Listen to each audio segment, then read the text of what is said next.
Yeah, that's true. True. Good stories, man. Hi, Spencer Rempel, the Moose Whisperer here. You might remember this fella from a few weeks ago as he relayed a hair-raising story about him, myself, and a charging, mean sow grizzly. That story was a hit, and no surprise, as Nathan is an accomplished professional hunter and a locally famous storyteller. There you go. What other one did we have for you to tell? There was... My survival story. Yeah. Survival story. Yeah. Let's hear it. Okay. All right, that sounds great. Stay through to the end to hear Nathan's #1 survival advice and item not to leave home without. So without any further ado, Nathan Adrian, let's get right into it. This is another hunt, actually not a hunt, but a situation I got into when I was a kid. I was about 21 or 22 years old, and at that time in my life, my life revolved around my Friday evenings, okay?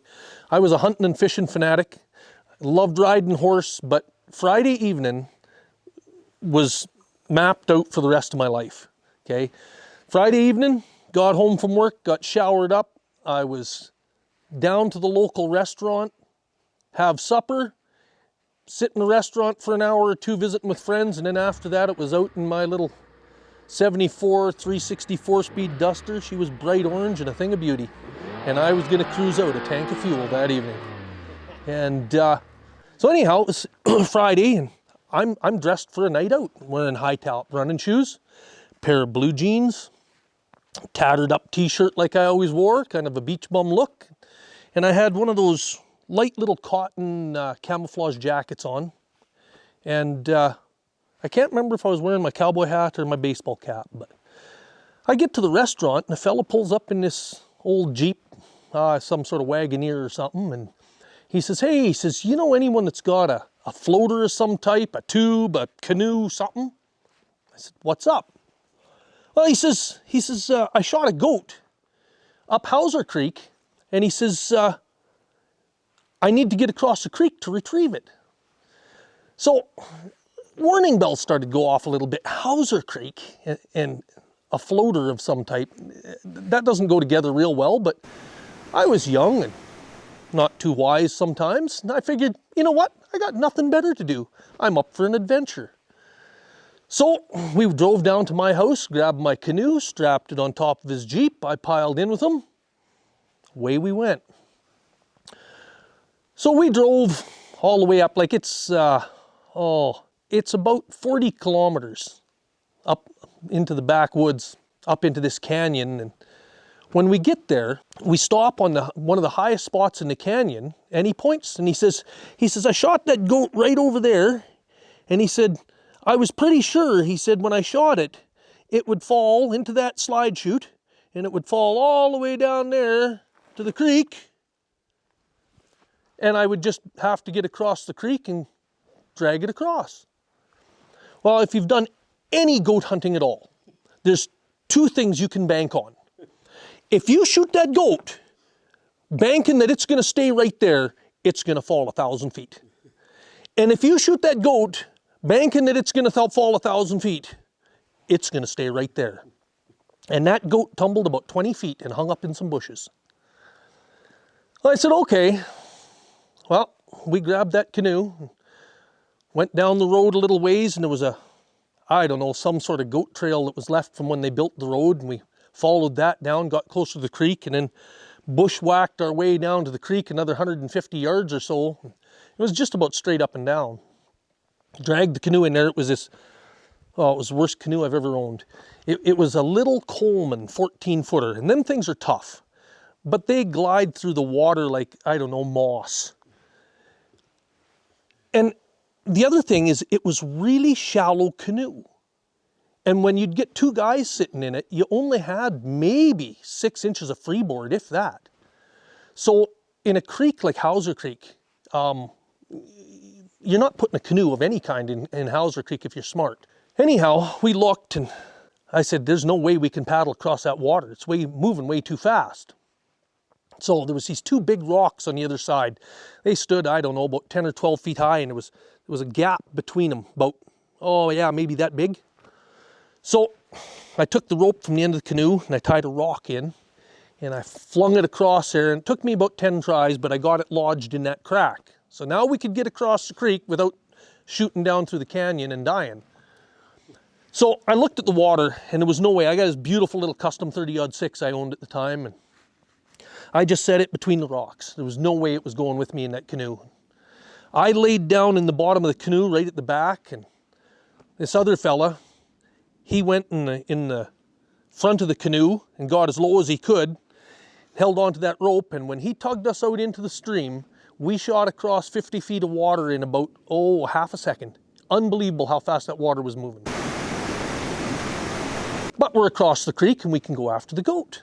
So, one thing I should have mentioned is the guy's girlfriend is patiently waiting for us in the Jeep. Anyway, we go hiking up that creek, and I remember when I looked at where he said the goat was, I looked and said, there's a slide chute on each side of that goat. And that slide chute goes to the top of the mountain. And it goes right to the creek. So I was a little skeptical, but we went hiking across and went up the other side. It was a tough hike. There was lots of trees and stuff to hang on to, but it was, as Billy Neal would say, it was steeper than a cow's face. Just about straight up and down. Well, we crawled and clawed and scrambled and finally got up to where we were probably, 100, 150 yards from that goat. But now we're up against that slide chute. And that slide chute is just about as smooth as plywood all the way across for about 20 feet. Not a handhold, not a foothold. And it was that way as far up as you could see and as far down as you could see. So at that point, the only way to get close to that goat was to go to the top of the mountain, so hours more hiking. We didn't have the time. And then to come down with climbing gear, ropes and pulleys and whatever. There was just no way to get close to that goat without being a good climber. And I have none of that experience. So reluctantly, we turned around and went back down to the canoe. Well, now we've only got maybe, half an hour of light left. This is October, right? And it's chilly. I was dressed for a night out. How do you get the canoe back across the creek? There's no rocks on the other side to throw that rope between. So we started heading upstream, walking, looking for a place where we thought we could get across. And there just was no place to cross. There was no place where we could reach with the rope if there was a spot, and if we could reach, there was nothing to hook the rope into. So it finally came to the point we were going up, just continuing upstream. There's got to be some place, because downstream was horrible. Downstream was suicide within 200 yards, right? So we're heading upstream, and we'd take turns taking the canoe. And I was ahead, and I heard the fella yell. And I spun around and looked, and his feet were 3 feet off the ground. And that canoe, as he took it through a chute between two rocks, the water had rushed into the back end. And it had that canoe coming up. And he couldn't hold on. He let go, and I scrambled back past him. And I had to run probably, about 50 or 60 feet to get onto a sandbar. And at that point, I had pretty good wheels. I was a pretty quick kid. And I was running for all I was worth. And for every step I took, that canoe gained another 10 feet on me. And it was just gone. We were done. We were stranded. So we went a little bit further upstream, another 50 yards or so, and we came to this little island. And this island is, 50 feet long and 20 or 30 feet wide, but it was a log jam. It was just covered in logs. So that's where we're going to have to spend the night. By this time, we're both soaking wet, just about to the crotch. He was dressed better than I was, but neither of us were dressed for spending the night out. Well, we're sitting there wondering what we're going to do and smoking what cigarettes we had. This fella, he all of a sudden, he looks at me and he says, "Do you know how to start a fire?" And I looked at him. I hadn't been paying attention. And he's shaking like this. And I go, I realized this guy's got hypothermia, and it's only going to get worse. There's, you know, like, he won't make morning. I didn't realize it at that point. I wouldn't have made morning either. It would have been too cold. I would have, hypothermia would have got me too. But at that point, I was still doing pretty good. To give you a little bit of background on my hunting partner that night, he had been a park warden at one point. I can't remember if it was Banff or Yoho. He had been a park warden, and because of that, some things kind of shocked me. Like him asking me if I could start a fire. He was a warden, couldn't start a fire. Man, we were learning to make fires when we were 10 years old, out camping on our own. So anyhow, I said to him, I says, take your hunting knife, I said, and carve me some shavings off that cedar slab.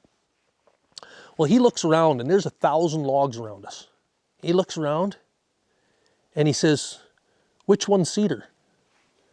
He couldn't have missed. Just about everything there was cedar. But I pointed out a slab. I said, this one right here, just carve me. And he started carving, and I took out my lighter. Now, he didn't have a lighter, nor did he have matches. And the lighter I had wouldn't light my cigarette the day before. So I knew we were in it deep. We had managed to light a couple of cigarettes with it, but now we're going to try and get a fire going. So I took out a beautiful custom knife I had, a friend of mine gave me, a Robert's Roost knife. Probably the worst knife I've ever owned. But anyway, I started carving and making shavings, and because I was only going to get one shot. We got the stuff ready, and I grabbed that lighter, said a little prayer, started trying, and finally I held the button down, and I got just this tiny, tiny little flame, and I got a piece of cedar going. And then, being real careful, you know, sheltering that as best I could with my jacket, got the next one going, and we had a fire. So this fella, by this point, his girlfriend is noticed the smoke, and she's come to the edge of the road, and she's, I don't know, she's got to be 400 yards above us, and the creek is loud. She's trying to yell to us, and we're trying to yell to her, and finally, the only thing I could think of was to yell to her to get my brothers, right? And I just yelled the same thing over and over again, brothers, get my brothers, over and over. So she left in the Jeep. I was pretty sure I'd got the message across, and a little while later she showed up with a couple of fellas, and they looked and kind of walked around and shrugged, and then they left, and she left again. And anyhow, this fella started asking me, he says, you sure your brothers will come looking for you? Yeah, we're a close family. They'll come. There ain't no doubts. First thing they're going to do in the morning. And 5 minutes later, are you sure your brothers are going to come looking for you? Yeah, bud, don't worry. My brothers are coming. 5 minutes later, are you sure? You know, after a couple hours of that'll get on your nerves. I was to the point that I actually looked at him and thought, if I jump on this fella and stab him and throw him in the creek, will they be able to tell he was stabbed before he went through the canyon? But not being the murdering type, I let him live. But it was a tough night. Anyway, we sat there, kept that fire going. Good thing we had camped where we were, because there was lots of wood. We didn't have to gather it. It was an arm's length away. And we did the turn and burn all night. And if you don't know what that is, if you ever get stuck out at night, you got a nice campfire going, and the side to the fire burns and the side away freezes. And you can't sleep, you turn over, and then the side that was just over hot is freezing, and your front side's burning, you just can't win. So, morning came, we got up, and what do you know? Didn't take very long after daylight, and there was my brother's truck up on that road. They come scrambling down the bank, and right away my brother noticed that I wasn't packing my odd six, and he motioned to me, where's your odd six? You know, and I pointed on the rocks on the far side. He thought I was pointing in the river, and was heartbroken for me right away. But I pointed again, and he moved down the bank a bit and found my rifle. And They threw a rope across to us, and we tied it as high in a tree as we could. Went across that rope hand over hand. That fellow was quite a bit lighter than me. He didn't get very wet, but me going across that rope, I was wet past the waist. Yeah. Yeah. One of the most frustrating things that evening, I shared my cigarettes with him, and when I ran out, he wouldn't give me one. I should have thrown him in the river, but I didn't. Anyhow. Folks left himself and kept him to himself. Yes, he did. And he didn't have a lighter on him, even though he had smoke. No, but we had a campfire then. He could light his own. Oh, man, he saved his life. Yeah. Yeah. That's a good story. I do remember that one. You know, I remember it now, you telling me that. Because that was a scary story. Like, it was a dangerous one. It was one where, like, you could have died. our lives were on the line. Yeah. There's no doubt in my mind that he would not have made that. He was shaking so bad already, and I might have had a little bit of shivers, but I was still doing all right. But he was shaking so bad, he couldn't have lit the fire. He was, yeah. Yeah, once you get the shakes that bad, he couldn't even control and you had to have such control on that lighter because you only had one light left in that thing, basically. You know what you mean? I've been trying to light my smokes before, but it won't work. You hold the thing down and you go, ch, ch, ch, and you get just this barely bit of flame. It's enough to light a smoke or save your life. I haven't smoked in probably 30 years, and I always pack a lighter. Yeah. Just never. That was my wake-up call. When I was about 10 years old, my good friend Carl Carmen gave me that Oh, yeah. for a birthday gift, along with an open L knife. And the knife got lost on a hunt years ago, and this little match safe has gone with me all over. It's been to Manitoba and northern Saskatchewan and all over. Right on. You know, yeah, I mean, I pack it with me everywhere. Even if your lighter runs out, I always have this little thing. Yeah. this is the for sure backup. Yeah. Because, yeah, you can't count on the lighter. I lost it this year out elk hunting, Yeah. and I drove 10 or 12 kilometers out into the bush to look where I'd been hunting to see if it was there, and it wasn't. And it turned out I'd been visiting a buddy of mine, and it fell out in his house. And I got it back a couple days later, so I was pretty happy. I've been packing it for a lot of years already. Right on. Yeah, so, yeah. Another great story. Great story. Oh,